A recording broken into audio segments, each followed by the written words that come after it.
प्रकरण 3 प्राकृतिक रचना व जलप्रणाली। आज आपण भारत जलप्रणालीविषयी सविस्तर वर्णन बघणार आहोत।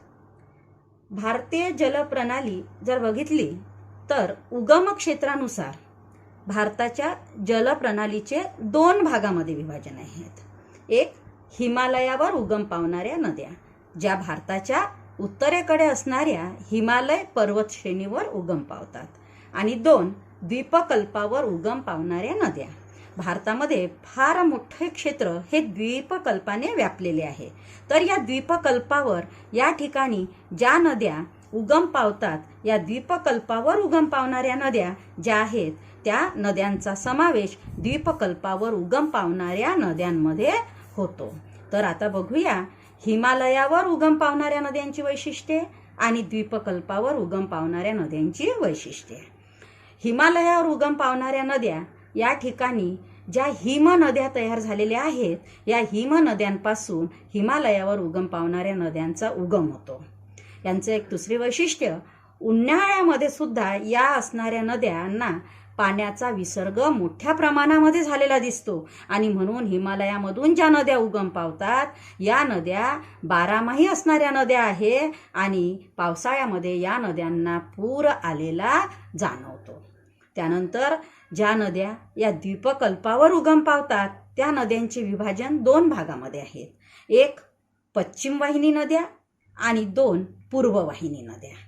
तर या द्वीपकल्पावर उगम पावणाऱ्या नद्यांची वैशिष्ट्ये पाहायची झाल्यास, पश्चिम घाट हा जो भारताच्या द्वीपकल्पाच्या पश्चिमेकडे आहे, आणि हा घाट म्हणजे फार उंच असणारा घाट आहे।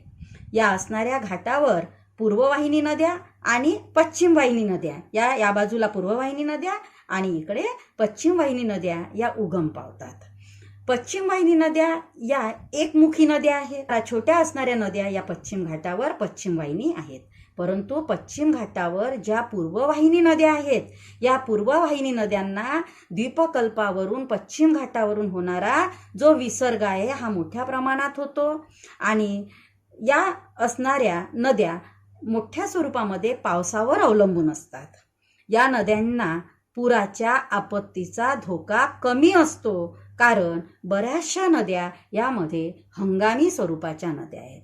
आता हंगामी स्वरूपाच्या नद्या म्हणजे काय, तर ज्या नद्या पावसाच्या असणाऱ्या पाण्यावर अवलंबून असतात आणि पावसाळ्यामध्ये वाहतात, उन्हाळ्यामध्ये कोरड्या होतात, त्या नद्यांना हंगामी नद्या असे म्हटले जाते। हिमालयातील नद्या या गटामध्ये येणाऱ्या नद्या त्या म्हणजे सिंधू नदी, जी भारताच्या उत्तरेकडे आहे।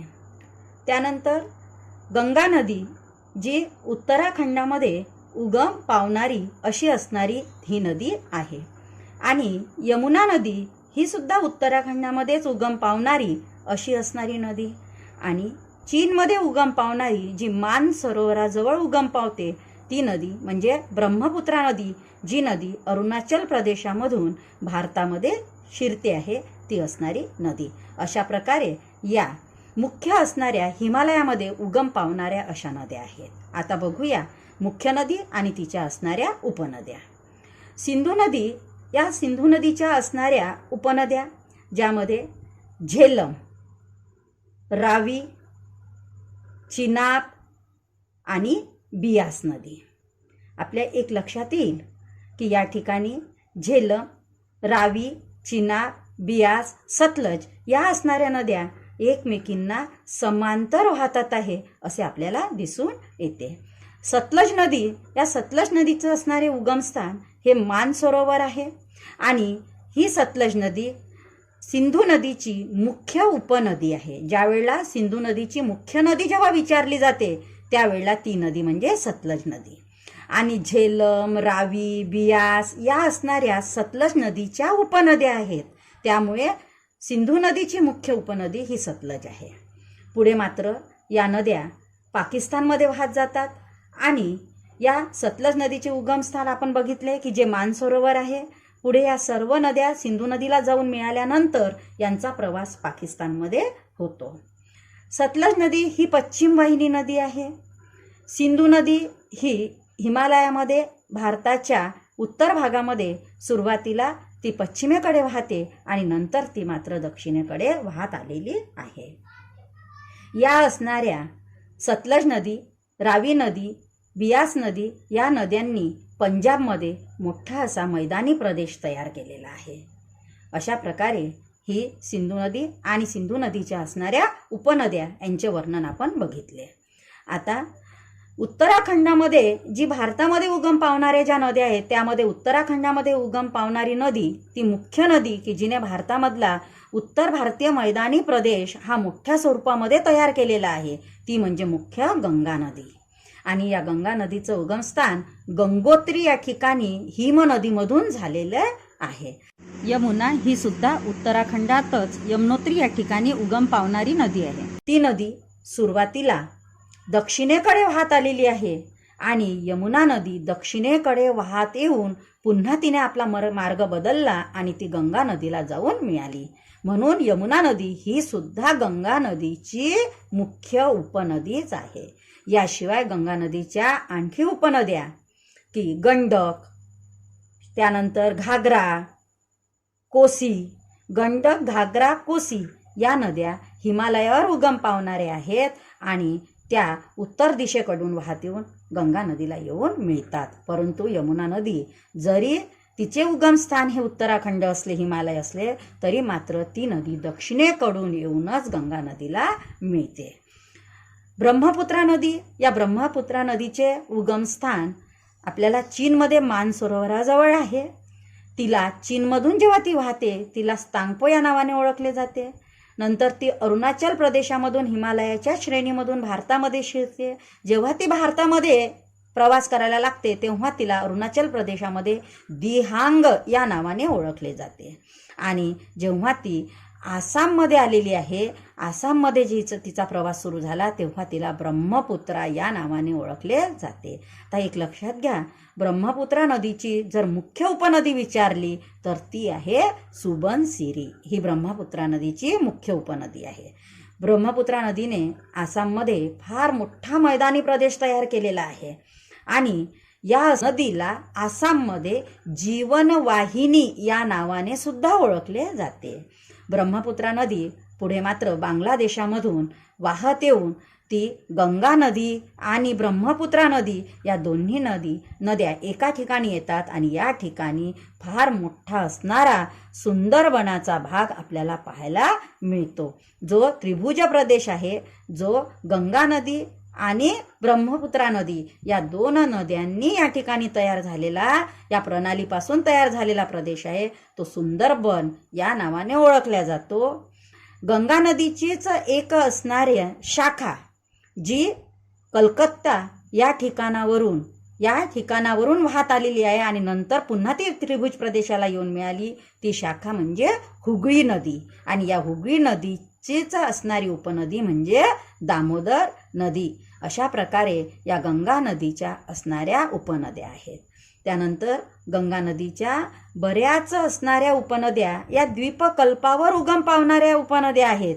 द्वीपकल्पावर या ठिकाणी विंध्य पर्वतरांगाचे दक्षिणेकडे सातपुडा पर्वतरांग आणि या दोन्ही पर्वतरांगांच्याच पूर्वेकडे येणाऱ्या रांगा म्हणजे मैकल आणि महादेव पर्वतरांग. अशा प्रकारे या ठिकाणी पर्वतरांगांची एक मालिका तयार झालेली आहे. विंध्य पर्वतरांगेवर उगम पावणाऱ्या नद्या ज्यामध्ये चंबळ नदी, त्यानंतर सिंध नदी, बेटवा नदी, केन नदी या नद्या या विंध्य पर्वतरांगेवर उगम पावणाऱ्या आहेत. आणि मैकल या असणाऱ्या डोंगर रांगेवर अमरकंटक या ठिकाणी उगम पावणारी नदी ती म्हणजे शोण नदी. आता इथे लक्षात घ्यायचं आहे की द्वीपकल्पावर उगम पावणारी आणि गंगा नदीला येऊन मिळणारी जर मुख्य नदी विचारली, तिची मुख्य उपनदी, तर ती शोण आहे. याला कारण आहे, कारण चंबळ, सिंध, बेटवा आणि केन या सर्व उपनद्या या यमुना नदीच्या उपनद्या आहेत आणि यमुना नदी ही गंगा नदीची उपनदी आहे. परंतु यमुना नदीचे उगमस्थान हिमालयाकडे उत्तराखंड आहे आणि शोण नदीचे उगमस्थान हे मात्र द्वीपकल्पावर मैकल डोंगर रांग ही आहे. म्हणून द्वीपकल्पावर उगम पावणारी मुख्य नदी ही गंगा नदीची मुख्य उपनदी शोण ही आहे. अशा प्रकारे आता आपण गंगा नदी आणि सिंधू नदी आणि तिच्या असणाऱ्या उपनद्या यांचे थोडक्यात वर्णन बघितले. आपण वर्णन बघणार आहोत द्वीपकल्पीय नद्या. आता द्वीपकल्पीय नद्या म्हणजेच ज्या नद्यांचे उगमस्थान हे द्वीपकल्पावरच आहेत आणि जे पश्चिमेकडे आणि पूर्वेकडे वाहत गेलेले आहेत, त्या नद्यांबद्दल आपण सविस्तर वर्णन बघणार आहोत. द्वीपकल्पीय नद्यांचे विभाजन 2 भागामध्ये आहेत. एक पश्चिमेकडे जाणाऱ्या नद्या ज्यांना आपण पश्चिम वाहिनी म्हणतो आणि पूर्वेकडे वाहत जाणाऱ्या नद्या ज्यांना आपण पूर्ववाहिनी नद्या या नावाने ओळखतो. या नद्यांची ठळक वैशिष्ट्ये पाहायची झाल्यास द्वीपकल्पीय नद्यांचे उगमस्थान हे प्रामुख्याने एकतर अरवली पर्वतरांग 2 भागामध्ये राजस्थानचे विभाजन करणारी आहे. या पर्वतरांगेवर उगम पावणाऱ्या नद्या, त्यानंतर या ठिकाणी माळवा पठाराच्या दक्षिणेकडे येणारा भाग म्हणजे विंध्य पर्वतरांग आणि महाराष्ट्राच्या उत्तरेकडे येणारा भाग म्हणजेच सातपुडा पर्वतरांग. ज्या दोन्ही पर्वतरांगींच्या मध्ये एक खचदरी तयार झालेली आहे आणि या दोन्ही पर्वतरांगांच्या पूर्वेकडे येणारे 2 डोंगर रांगा आहेत. एक महादेव डोंगर रांग आणि दुसरी मैकल डोंगर रांग. ह्या ठिकाणी अनेक नद्या उगम पावतात आणि त्याचप्रमाणे महत्त्वाचा असणारा घाट जो द्वीपकल्पाच्या पश्चिमेकडे आहे त्याला आपण पश्चिम घाट या नावाने हा घाट ओळखला जातो. हा घाट अति उंच असणारा घाट आहे म्हणून भारताच्या हवामानावर सुद्धा या घाटाचा परिणाम झालेला जाणवतो. या घाटावर पश्चिम वाहिनी नद्या आणि पूर्ववाहिनी नद्या उगम पावतात असा असणारा हा महत्त्वपूर्ण घाट आहे. या असणाऱ्या नद्यांचे आणखी काही वैशिष्ट्य की या नद्या पश्चिम घाटावर जेव्हा उगम पावतात या पश्चिम वाहिनी नद्यांचा वेग हा फार कमी असतो आणि लांबी सुद्धा कमी असते. त्याचप्रमाणे या नद्या केरळ, कर्नाटक, त्यानंतर महाराष्ट्र आणि गुजरातचा असणारा दक्षिणेकडील भाग या ठिकाणी सारखेच गुणधर्म आणि वैशिष्ट्य या नद्यांमध्ये दिसून येते. पश्चिम घाटावर उगम पावणाऱ्या नद्या परंतु बंगालच्या उपसागराकडे ज्या नद्या वाहत गेलेल्या आहेत या नद्यांची लांबी जास्त आहे. बहुतांश यामधल्या नद्या 12माही आहेत. उदाहरण गोदावरी नदी, कृष्णा नदी, त्यानंतर कावेरी नदी या नद्या 12माही वाहणाऱ्या नद्या आहेत. नर्मदा नदी, या नर्मदा नदीचे उगमस्थान अमरकंटक या ठिकाणी मैकल असणाऱ्या डोंगर रांगेवर आहे आणि ही खचदरीतून वाहत आल्यानंतर पुढे ती मात्र खंबातच्या आखातामध्ये ही नदी येऊन मिळते. त्यानंतर नर्मदा नदीचीच आणखी एक खचदरीतून वाहणारी एक उपनदी आहे जी उपनदी म्हणजे तापी नदी आहे. या तापी नदीचे सुद्धा उगमस्थान आपल्याला अमरकंटक जवळच पाहायला मिळते आणि ती पश्चिम वाहिनी नदी आहे. म्हणजेच या ठिकाणी नर्मदा नदी आणि तापी नदी या पश्चिम वाहिनी असणाऱ्या अशा नद्या आहेत. अशा प्रकारे या असणाऱ्या नद्यांना पुराचा धोका मात्र कमी असतो कारण या नद्यांना पावसामुळे होणाराच पाणी पुरवठा मोठ्या स्वरूपामध्ये मिळतो. पश्चिम घाटावर पावसाचे प्रमाण जास्त असतात.